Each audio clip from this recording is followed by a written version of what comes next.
Good morning, I'm meteorologist Beau. It's February 11th, 2023. We take a look at satellite early this morning at 5 a.m. and you can see this storm system winding up to our south. Now this typically would have been a big winter storm for our region, but it's just too far south. Portions of the Southlands may even see a little bit of snow from this, but snow chances increase as it moves into the middle Atlantic and eventually northeastward.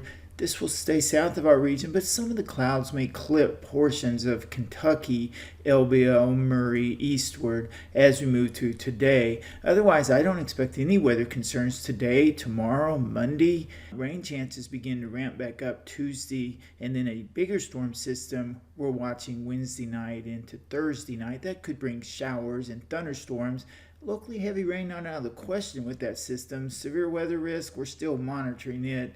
Far from certain on that subject. We'll look at those weather maps here in just a second. So as we move through the cloud satellite animation here, you see other clouds up to our west, off the west coast, up into the northern plains, into the Great Lakes, but not much showing up this morning over much of our region. Maybe some patchy fog in spots, not seeing much though. So no weather concerns today. That's the good news. It's going to be a nice weekend, so let's enjoy it. It is the middle of February, so it could be worse. We take a look at national radar this morning. We see the storm system developing to our south, pulling moisture into the southeastern United States. Again, no weather concerns locally from this. We'll have to watch southeastern Kentucky. If you were traveling eastward towards Washington, D.C., West Virginia, southeast, or down to Florida, this system will produce rain showers, thunderstorms, eventually some snow and ice in the middle of the Atlantic. And then as this system pulls out, maybe even some snow in the Southland. Some of the data was showing that. Snowflakes in the air at least, but not for our local region. Typically, this would be a winter storm for us, but it's just too far south, as I mentioned earlier. So today we'll just enjoy some sunshine, maybe a few clouds from time to time over our southeastern counties. Let's take a look at the EC model today, and that storm system to our south will wind up and develop in the Gulf of Mexico, moving into Georgia as we move into tonight and tomorrow morning. And you can see it gets close to us, but just too far south to bring snow or ice into our region.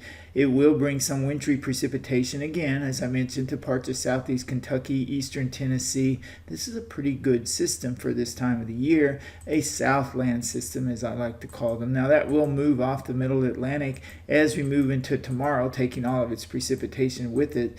So we continue to move out into Sunday and Monday, no weather concerns, but then increasing clouds by Monday afternoon. And as we move into Tuesday and Tuesday afternoon, these rain showers will develop as this area of low pressure, fairly deep area of low pressure, moves into Kansas, Nebraska, and Iowa, and that will bring us showers, widespread showers on Tuesday, maybe scattered showers Tuesday evening, but ending Tuesday night as the system pulls away. But fast on its heels will be another system. These systems just keep parading through the central United States, bringing our region rain. So we continue to move through time, and we're going to watch showers and thunderstorms develop. Now, this system will have more moisture to work with than the Tuesday one. So locally heavy rain can't be ruled out with this, and we really don't need more rain, although some places in the eastern counties did not receive nearly as much rain as southern Illinois, far west Kentucky, and southeast Missouri, where 1 to 4 inches fell the other day. So we move through time. We'll stop here Wednesday evening, Thursday night, between 6 p.m. Wednesday and 6 a.m. midnight. Widespread showers, some thunderstorms, locally heavy rain moving across our region. And as we move into Thursday morning, a line of showers and thunderstorms will push across the region. Now, this could be another gusty storm because notice these tight isobars, equal lines of pressure that are pushing across our region. That means gusty winds. So winds again could gust above 30 miles per hour. Not sure above 40 yet, but we'll have to watch that. Obviously, this is a deep low, and anytime you have a deep low and tightly packed isobars, you can have strong and gusty winds. And it also going to have strong cold air advection behind this system because remember, low pressure winds up counterclockwise. So once the storm warm sector moves through, then the cold sector will push across our region with falling temperatures Thursday and Thursday night. That system will pull away, bringing rain to much of the northeast, again missing out on the snow. And then we'll have a little bit of quiet weather as this big high pressure center brings cooler, colder air down as we move into Friday, Saturday, and Sunday of next week. Move out a little bit more in time and not seeing any additional precipitation until perhaps we get into next Tuesday or Wednesday when yet another storm system, boy oh boy, brings us more rain. So we're going to have to start worrying about river flooding if this pattern doesn't break soon. We don't need storms back to back to back all the time during the winter months. I always tell you that if we enter spring in drought, then that's a big concern. But also if we enter spring with the rivers high, that's a big concern. Although there's not a lot of snow melt to our north, snowpack, I should say, to our north or northeast. So that's good news.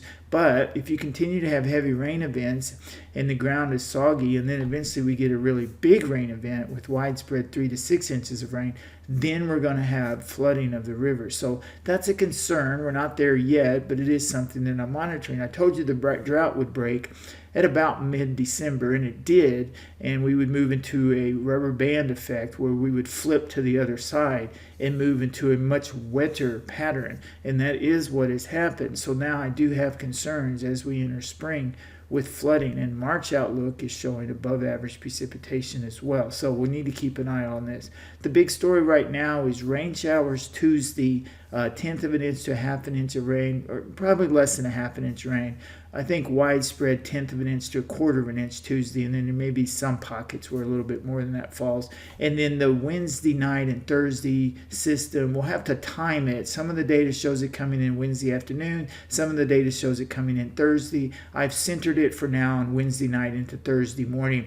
Just understand it could be a 12-hour adjustment in there somewhere.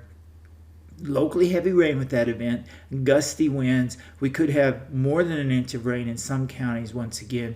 And as far as the severe weather, it's just too far out for us to have any confidence on that at this point. But I am watching it. Wind fields will be very strong with this system.